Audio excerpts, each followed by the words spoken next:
कृष्ण वंदे जगद्गुरुम्। 16वां अध्याय का 13वां श्लोक।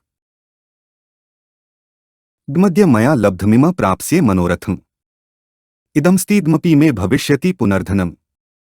ऊपर कहे गए श्लोकों का अर्थ है, इतनी वस्तुएं तो हमने आज प्राप्त कर लीं और अब इस मनोरथ को प्राप्त यानी कि पूरा कर लेंगे।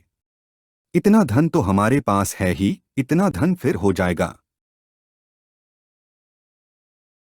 मध्य मया लब्धमिम प्राप्स्ये मनोरथम का अर्थ है, आसुरी प्रकृति वाले व्यक्ति लोभ के परायण होकर मनोरथ करते रहते हैं कि हमने अपने उद्योग से, बुद्धिमानी से, चतुराई से, होशियारी से, चालाकी से इतनी वस्तुएं तो आज प्राप्त कर लीं, इतनी और प्राप्त कर लेंगे। इतनी वस्तुएं तो हमारे पास हैं, इतनी और वहां से आ जाएंगी। इतना धन व्यापार से आ जाएगा। हमारा बड़ा लड़का इतना पढ़ा हुआ है, आथ इतना धन और वस्तुएं तो उसके विवाह में आ ही जाएंगी। इतना धन टैक्स की चोरी से बच जाएगा, इतना जमीन से आ जाएगा, इतना मकानों के किराए से आ जाएगा, इतना ब्याज का आ जाएगा, आदि आदि। इदमस्तीदमपि में भविष्यति पुनर्धनम का अर्थ है, जैसे जैसे उनका लोभ बढ़ता जाता है वैसे ही वैसे उनके मनोरथ भी बढ़ते जाते हैं।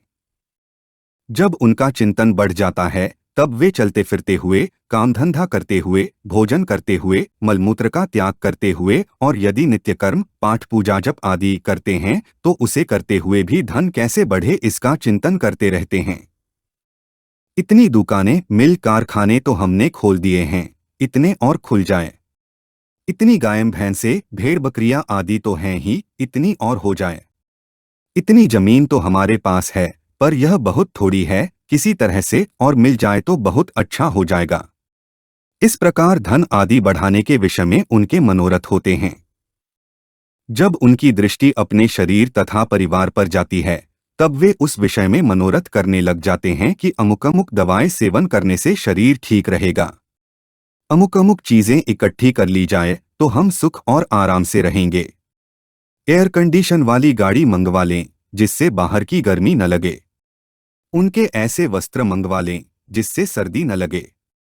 ऐसा बरसाती कोट या छाता मंगवा लें जिससे वर्षा से शरीर गीला न हो।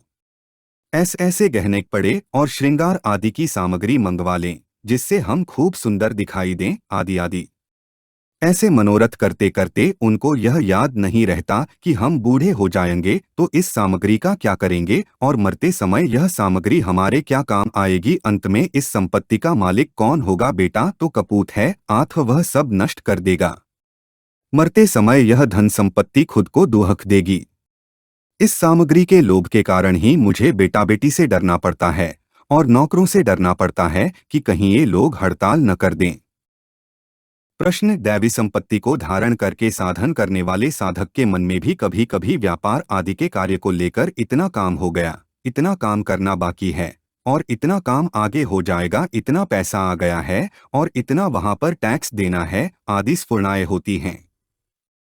ऐसी ही स्फुरणाएं जड़ता का उद्देश्य रखने वाले आसुरी संपत्ति वालों के मन में भी होती हैं। तो इन दोनों की वृत्तियों में क्या अंतर हुआ? उत्तर: दोनों की वृत्तियां एक सी दिखने पर भी उनमें बड़ा अंतर है। साधक का उद्देश्य परमात्म प्राप्ति का होता है, आथ वह उन वृत्तियों में तल्लीन नहीं होता। परंतु आसुरी प्रकृति वालों का उद्देश्य धन इकट्ठा करने और भोग भोगने का रहता है, आथ वे उन वृत्तियों में ही तल्लीन होते हैं। तात्पर्य यह है कि दोनों के उद्देश्य भिन्न भिन्न होने से दोनों में बड़ा भारी अंतर है।